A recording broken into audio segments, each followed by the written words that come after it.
అందరికీ నమస్కారం. పాడి పంటలు ఛానల్ వీక్షిస్తున్న ప్రేక్షకులందరికీ కూడా నా హృదయపూర్వక నమస్కారములు. నా పేరు చెట్టి బిందు, ఉద్యాన శాస్త్రవేత్త మరియు అధిపతి, ఉద్యాన పరిశోధనా స్థానం చింతపల్లి, డాక్టర్ వైఎస్ఆర్ ఉద్యాన విశ్వవిద్యాలయం. ఈరోజు మనం పసుపు సాగు యాజమాన్యం గురించి తెలుసుకుందాము. పసుపు విత్తుకునే సమయం గురించి తెలుసుకుందాము. అందులో మొదటిగా స్వల్పకాలిక రకాలను కనుక మనం చూసుకున్నట్లయితే వాటిని మే చివరి వారంలో నాటుకోవాలి.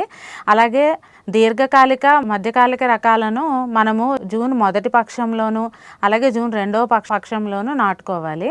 ఏజెన్సీ ప్రాంతాల్లో పసుపు పంటను మే 3వ వారం నుండి జూన్ 2వ వారం వరకు నాటుకోవడం జరుగుతుంది. ఒక ఎకరానికి పసుపు విత్తనము 800 నుంచి 1000 కిలోలు అన్నవి అవసరం అవుతుంది. ఆరోగ్యకరంగా ఉండి తెగులు సోకని 2 నుంచి 3 మొలకలు వచ్చి 30 నుంచి 40 గ్రాముల బరువు కలిగిన దుంపలను మాత్రమే విత్తనంగా వాడుకోవాలి. అలాగే మనం పోట్రే పద్ధతిలో పెంచిన పసుపు నారును కూడా పొలంలో వేసుకోవచ్చు. 2 కనుపులు కలిగిన దుంపలను ఉపయోగించి మొక్కలను 30 నుంచి 40 రోజుల వయస్సు ఉండే మొక్కలను మనము నాటుకున్నట్లయితే ఎకరానికి 250 నుంచి 300 కిలోల విత్తనం సరిపోతుంది. నాటుకునే ముందు విత్తన శుద్ధి అన్నది చేసుకోవాలి. విత్తన శుద్ధి అన్నది 2 సార్లు చేసుకోవాలి. మొదటిసారి మనం పంటను తవ్విన తర్వాత, రెండోసారి నాటుకునే ముందు. సో మొదటిసారిగా దుంపలు మనం తవ్విన వెంటనే వాటిని కాపర్ ఆక్సీ క్లోరైడ్ లేదా రెడోమిల్ ఎంజెడ్ 3 గ్రాములు 1 లీటర్ నీటికి చొప్పున కలుపుకొని మనం విత్తన దుంపలను అందులో ముంచి 20 నుంచి 30 నిమిషాలు నానబెట్టిన తర్వాత వాటిని నీడపట్టున ఆరవేసుకొని మనం దాచుకోవాలి.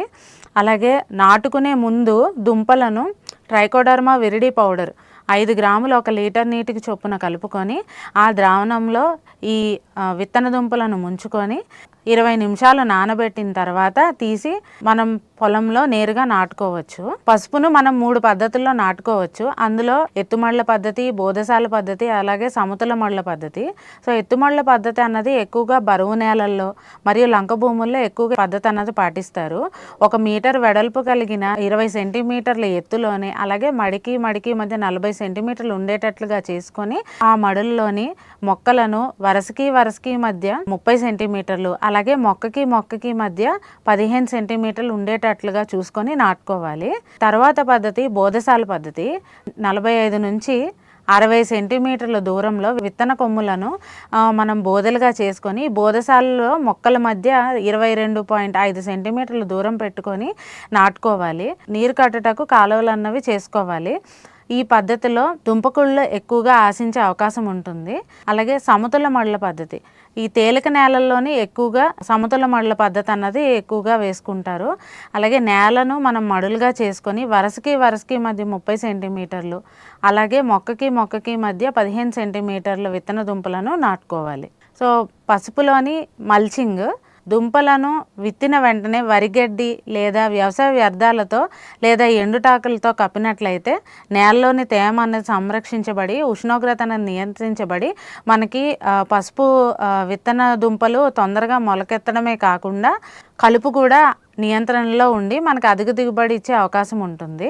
పసుపుకు నీటి యాజమాన్యం ఎలా చేసుకోవాలి? నేల స్వభావం మరియు వాతావరణ పరిస్థితులు బట్టి 7 నుంచి 10 రోజుల వ్యవధిలో మనం తడులు అన్నది ఇవ్వాలి. తప్పనిసరిగా 150 రోజుల వరకు కూడా క్రమ పద్ధతిలో నీరు అన్నది మనం పసుపుకి పెట్టాలి.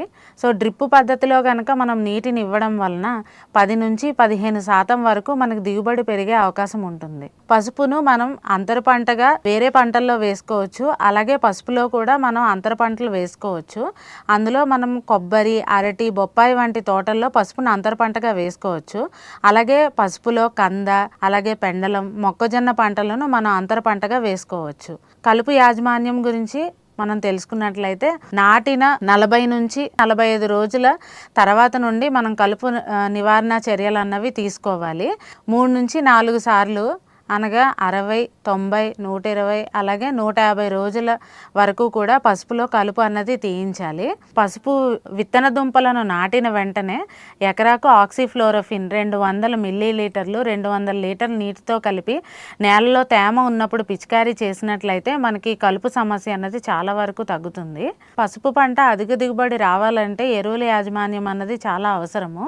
సో అందులో మనము ఎరువుల యాజమాన్యం ఎలా చేసుకోవాలి అన్నది చూసుకున్నట్లయితే చూసుకున్నట్లయితే ఎరువులను దఫదఫాలుగా ఇవ్వడం వలన మొక్కకు అవసరమైన సమయంలో ఎరువు అన్నది అంది మొక్కలు అన్నది ఎక్కువగా దిగుబడి ఇవ్వడానికి అవకాశం ఉంటుంది. మనం మొదటిగా ఆఖరి దిక్కులో చూసుకున్నట్లయితే బాగా చివికిన పశువు ఎరువు 10 టన్నులు, వేపపిండి 200 కిలోలు, అలాగే జింక్ సల్ఫేట్ 10 కిలోలు, అలాగే సూపర్ ఫాస్ఫేట్ 150 కిలోలు, అలాగే మ్యూరేట్ ఆఫ్ పొటాష్ 25 కిలోలు ఆఖరి దిక్కులో వేసుకొని దున్నుకోవాలి. అలాగే నాటిన 40 రోజులకు వేపపిండి 200 కిలోలు, అలాగే యూరియా 50 కిలోలు, అలాగే నాటిన 80 రోజులకు యూరియా 50 కిలోలు, మ్యూరేట్ ఆఫ్ పొటాష్ 25 కిలోలు, అలాగే వేపపిండి 200 కిలోలు అన్నవి వేసుకోవాలి. నాటిన 120 రోజులకు యూరియా 50 కిలోలు, అలాగే మ్యూరేట్ ఆఫ్ పొటాష్ 25 కిలోలు వేసుకోవాలి. ఈ విధంగా మనం కలుపు యాజమాన్యం, ఎరువుల యాజమాన్యం, అలాగే నీటి యాజమాన్యం చేసుకున్నట్లయితే పసుపు పంట మనకి అధిక దిగుబడినిచ్చి మనకి ఆదాయం అన్నది కలిసి వస్తుంది. ఈ అవకాశం ఇచ్చిన పాడి పంటల ఛానల్ వారికి నా హృదయపూర్వక ధన్యవాదాలు.